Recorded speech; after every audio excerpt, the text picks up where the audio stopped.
Welcome back. If you've just joined us, you're watching the news at 10. Broadcasting on Channels Television live from Lagos. A reminder of our main stories. Federal government makes true its promise, releases list of recovered looted funds without the names of the looters. Kano Police Command apprehend 2 suspects in the murder of a 75-year-old woman in the state. President Muhammadu Buhari condemns the killing in Kano, promises that justice will be done in the matter.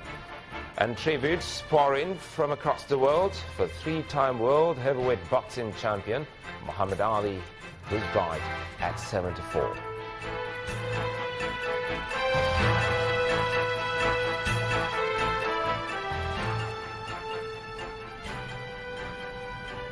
Do remember that all our top stories can be found on our website, channelstv.com, and on youtube.com/channelsweb.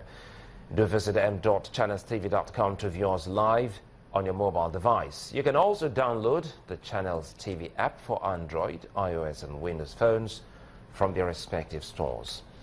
We encourage you to use the Eyewitness feature in the Channels TV app. If you have pictures or videos you love to share with us, tap the application on your device, swipe to reveal the Eyewitness menu and follow the instructions. Now to some of the pictures you sent into our Eyewitness portal. First is this one from Abakaliki Afipo Road in Edo State, showing a vehicle that veered off the road in an accident. Our Eyewitness reporter is urging drivers to be more courteous on the highway. Followed by this one from Agaka area of Ilorin, the Kwara State capital, showing the streets littered with refuse. Our Eyewitness reporter wants the sanitation officials in the state to take action. This picture is from Ohoro area of Benin City, the Edo State capital, showing an abandoned transformer overgrown with weed. Our Eyewitness reporter wants the government to look into this. Next is this picture of a flooded road from Uyo, the Akwa Ibom State capital. Our Eyewitness reporter wants the government to provide an efficient drainage system in the area to prevent flooding. Finally is this one from Efuru area of Warri in Delta State, showing a bad road. Our Eyewitness reporter wants the government to repair the road. Well, thank you for sending in those pictures and urge you to keep them coming. The Kano State Governor, Abdullahi Ganduje, has condemned the killing of Mrs. Bridget Agbim by suspected hoodlums. He described the incident as illegal, unfortunate and regrettable. In the meantime, the Kano State Police Command has confirmed the arrest of 2 persons suspected to have participated in the murder of the 75-year-old trader. Addressing journalists on the issue, the State Commissioner of Police, Maigari Dikko, said Mrs. Bridget Agbim was attacked and beaten to death by youth who were made to believe she blasphemed the Prophet of Islam. Corporate has been arrested. He's helping police in investigation to arrest all those who participated in that dastardly act. This command will not rest, will not leave any stone unturned until we get all the people involved. And I want to assure everybody that the police command is on top of the situation, and we are doing everything possible to get those involved so that they'll face the full wrath of the law. My wife was not beheaded. I took her to the mortuary, the police. When the police go for a surveillance, they left some police there. She was lying down there. I was sitting down with her till the commissioner came with some of my pastors around. She was not beheaded, as far as I'm concerned, unless they went to the hospital and beheaded her. I'm not aware of that. If they are not gone there to behead her, she was not beheaded. The whole world should hear that and know that she was not. In the meantime, President Muhammadu Buhari has condemned in strong terms the killing of Mrs. Bridget Agbim, a trader in Kano State, describing it as sad and regrettable. In a statement by the presidential spokesman, Mr. Femi Adesina, the president says justice would be done in the matter and urges the people not to take the laws into their hands. He also commended the law enforcement agencies, Kano State government and the State Commissioner of Police for apprehending the prime suspects in the killing. In his words, quote, The incident at Kufar Wambai Market, Kano City, is utterly condemnable, and the state government has been quite proactive. Let us ensure that we keep the peace, as justice will be done. Let us learn to respect each other's faith so that we can know each other and live together in peace. Women who have experienced any form of violence in the country have been advised to speak up to enable the National Human Rights Commission, NHRC, take up their cases as part of its efforts to protect their rights. The Executive Secretary of the Commission, Professor Bem Angwe, who gave the advice in Abuja, said violence against women is increasing because many women refuse to speak up when their rights are violated. He urged the officials of the National Council of Women's Society to sensitize women in the country about their rights. The umbrella of the National Council of Women's Societies at a meeting with officials of the National Human Rights Commission. The focus of the meeting is the increasing cases of violence against women.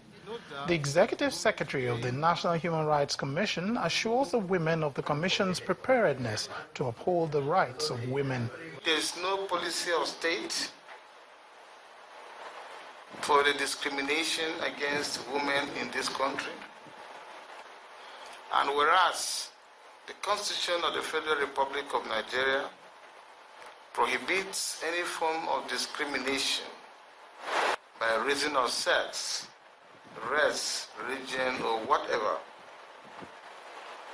the reality and the truth still remains that women in Nigeria still suffer certain disadvantages by reason of being women. The national president of the Council of Women's Societies admits that violence against women thrives because many women do not know their rights, and those who know cover up cases of such violence. Most women don't know their rights. Partner with Human Rights Commission is to create that awareness so that we'll stop all forms of discrimination against women. The National Human Rights Commission and the National Council of Women's Societies later signed a memorandum of understanding to protect and promote the rights of women in Nigeria against all forms of violence. 19 persons have reportedly been killed in suspected court clashes in Alu community in Ikwere local government area and Obite community in Eche local government area, both in Rivers State. Unconfirmed security source told Channels Television that among the dead is a naval officer who had been part of the joint security operation sent to quell the situation, in which some innocent persons were also caught in the crossfire. Report has it that government has since moved in to chase out the miscreants, and normalcy has now returned to the areas. 94 suspects have been arrested and charged for their alleged involvement in the violent riot that took place at Auchi Polytechnic, Auchi, Edo State on Thursday. The suspects, mostly students of the institution, are said to have participated in the riot, which led to the destruction of public and private property. Edo State Commissioner of Police, Mr. Chris Ezeke, who went for a damage assessment, vowed to bring the perpetrators of the act to justice. The protest was said to have been carried out over the school's no-fee, no-examination policy, but the acting rector has a different theory. Less than 24 hours after the violent riots that erupted at the Federal Polytechnic Auchi, the Edo State Commissioner of Police, Chris Ezeke, arrives at the school for an on-the-spot assessment of the situation. Demolished ATMs, vandalized workshops, computer laboratories, lecture rooms, offices and library are scenes that greet visitors to the school.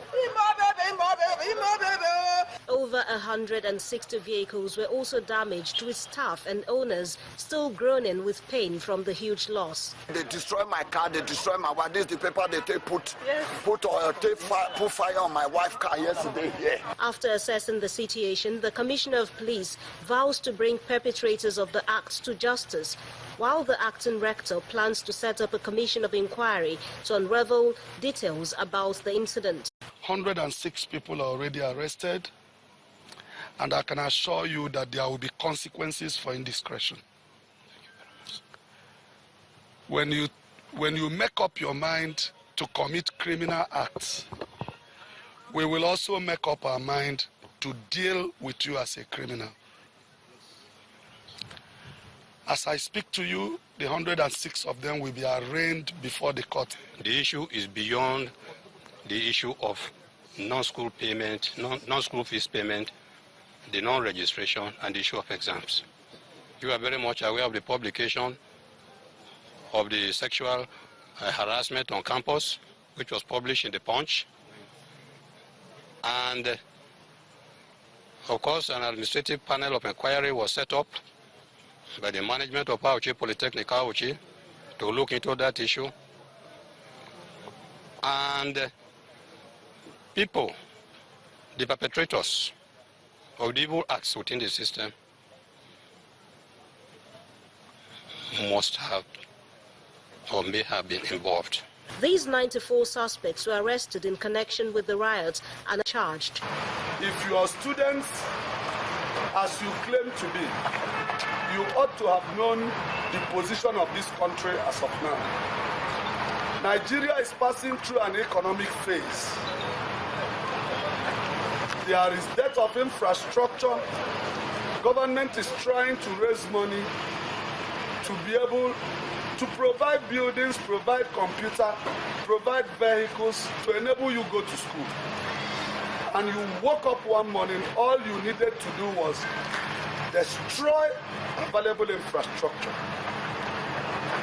Could that be described as the vision of the people who founded education?